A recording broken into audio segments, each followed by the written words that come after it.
Are you a business owner that is struggling to keep your stress level and your workload and your lifestyle under control, even though your business is making money?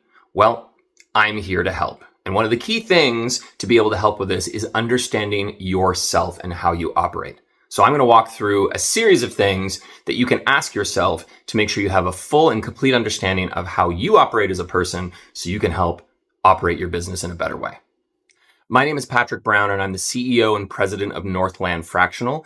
I'm a fractional COO and operations specialist, and I love helping business owners reduce time, reduce workload, reduce stress.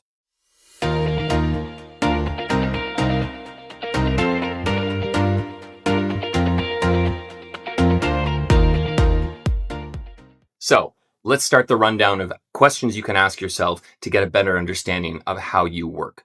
First ones are going to be pretty obvious. One is, what are your strengths and what are your weaknesses? What are you good at? What are you not good at? Now, we can get a little bit more complex with this question than the surface level tends to think. So obviously, there are going to be things that you're good at. Maybe you're more logical. Maybe you're more creative. Maybe you're really good at building rapport with people. Maybe you're good at just cranking out work and sitting down and tasking things. Maybe you're good at writing. Whatever it is, make sure you itemize all those things. Okay. Now, the other thing you want to look at is obviously, what are you not good at? Maybe you're not a natural born salesperson. Maybe you're not good working with people and building rapport. You're more of an introvert, which is totally fine. But maybe, you're not a people person, or no, I'm not really good with technology. I'm not good with software, or I'm not good with sales, or I'm not good with marketing, whatever it may be. You can itemize all those things. Now, the trick here is you want to make sure you understand that the things that you are good at can also lead to the things that are challenges or weaknesses or opportunities for you to grow. So, as an example, being a highly confident individual can run the risk of appearing overconfident or arrogant at times. Being an optimistic person can often result in maybe promising too much to someone because you think the best case scenario is going to be the realistic one at all times. Maybe you are a very logical person, but that's not so good to bring into a situation where you're having a meeting with someone and there's high emotions and logic is not necessarily going to be what they're going to be what they want to hear at that point in time. So don't just list your basic strengths and weaknesses, but also look at how can my strengths also cause me challenges. Here's the second thing to address when you're trying to understand yourself better. What do you like to do versus not like to do? Now, be aware, this is not necessarily going to be completely aligned with what am I good at? What am I not good at? I have lots of things that I'm good at that I have zero interest in doing. I would be great at data entry, but have me doing that all day, every day, I'll want to stick a fork in my eye. Okay. So, customer service, you might be good at it, but you may not like it.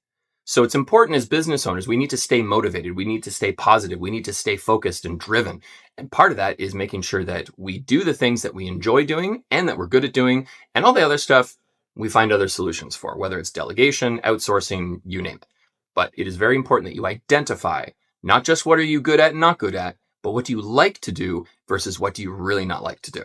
The third thing you want to ask yourself when trying to understand how you operate and how you run your business is, how do you react when something unexpected happens? Now, in business, this happens all the time, especially when you're a business owner. But some of us deal with it better than others. Some of us can just take it in stride, roll with the punches, use whatever analogy you want. Whereas some of us get really disrupted and get really agitated when we have a plan for the day and something comes in and kind of blows that all up. So it's important for you to know which of those am I, or where on that spectrum do I fall? And if you are more on the side of feeling more disrupted when something unexpected happens, you need to take certain steps to address that, whether it's someone else is going to handle that for you or whatever methodology or plan you want to put in place, but you want to be prepared for it. Question number 4 to ask yourself to get a better understanding of yourself. How do you react in moments of overwhelm? And they will happen. And if they're not happening, you might be missing something. As business owners, we are always dealing with moments of overwhelm, sometimes seldom, sometimes frequent, sometimes for some people it's constant. And if that's a problem, call me. We can deal with that.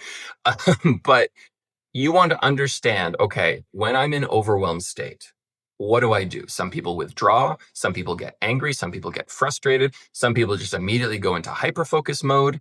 You want to understand what your natural reaction, not the desired reaction. This is important. Not the natural reaction. Sorry, you do want the natural reaction, not the desired reaction. We can all say, oh, I handle overwhelm in stride. We can all say, oh, I never get overwhelmed. But the fact is we do. And this is where we want to be honest with ourselves, not paint the ideal picture. So in those moments, how do you react so you can be prepared for it and you can set up a set of steps or a plan to deal with that so you can get past it and move on as quickly as possible. All right, here's question number, I think we're on number 5 on what things you can ask yourself to get a better self-understanding to help your business.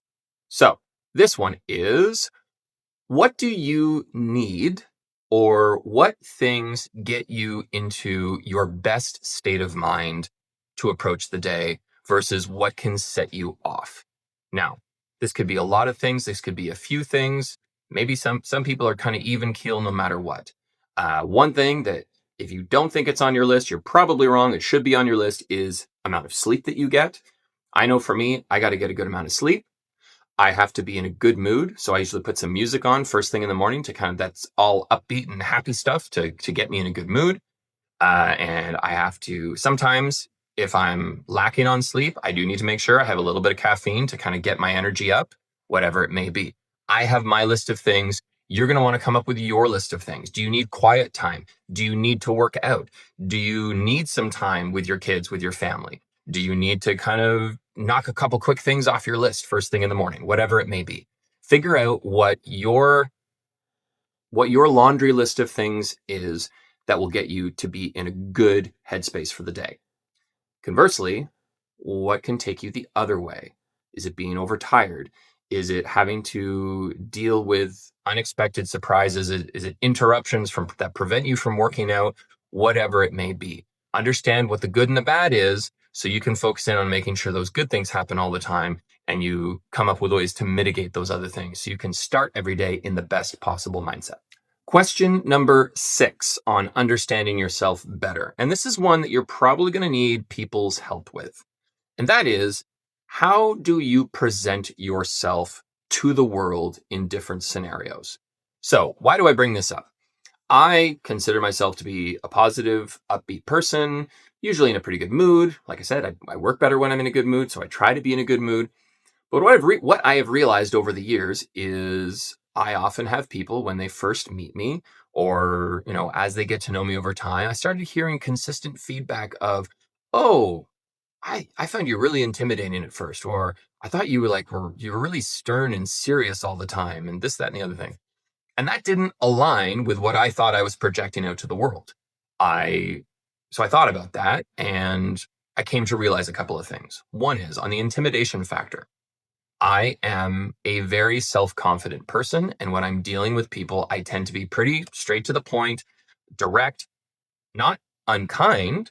But when I have something that I have to tell somebody to do or a group that I need to tell them what to do, I know what I want to say. I know how I want to present it. And I do so. And it's very confident and it's very forthright. I think for some people, that can be interpreted in a different way, or it can be received in such a way that it comes across as intimidating. And there probably were some other factors that came into play there, but that was one. The other thing is a very simple thing is I realize that when I'm in thinking mode, I look very serious, even to the point of maybe being angry.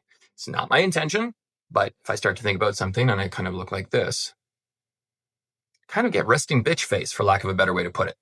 So that became something that as I worked with a new team, I would actually go in and I would say, hey, here's some things to know about me that I don't want you to get the wrong idea about as we start to work together. Now, that is something that I have learned over multiple decades of experience of dealing in different relationships of different capacities and things like that. You may not have had that level of experience, or you just may not have noticed those different types of trends. You might need people to give you honest feedback. Find those people who will be honest with you, brutally honest, not brutal, but brutally honest. And will say, oh, well, that's interesting because I usually kind of get this vibe from you in this situation, or this happens or whatever. You tend to get withdrawn and it may not line up with who you are or what you're thinking. but you want to be aware of them so that you can manage it appropriately. So wrapping this up, and I just kind of touched on it in the last question, is you want to be brutally honest with yourself when asking yourself these questions. It's not about what do I want to be? We can work at getting to what you want to be, but you want to focus on what you are today, right now, because there's going to be some things about that you may not be able to change, other things just not ideal or what you would want them to be, or you don't feel great about them, but it's real and you need real. So you want to be brutally honest. Again, not brutal. You don't want to take an overly negative look at this. You want to take all the good and the bad and kind of look at it very matter of factly, lay it out on the table and kind of approach it as step back from it and approach it as an interesting problem. Okay. But you do need to be honest. You do need to be real with yourself. And you don't have to tell anybody about it if you don't want to. But it's very, very important that you don't just sugarcoat the answers and tell yourself what you want to hear, because we all know that we do sometimes tell us what we want to hear.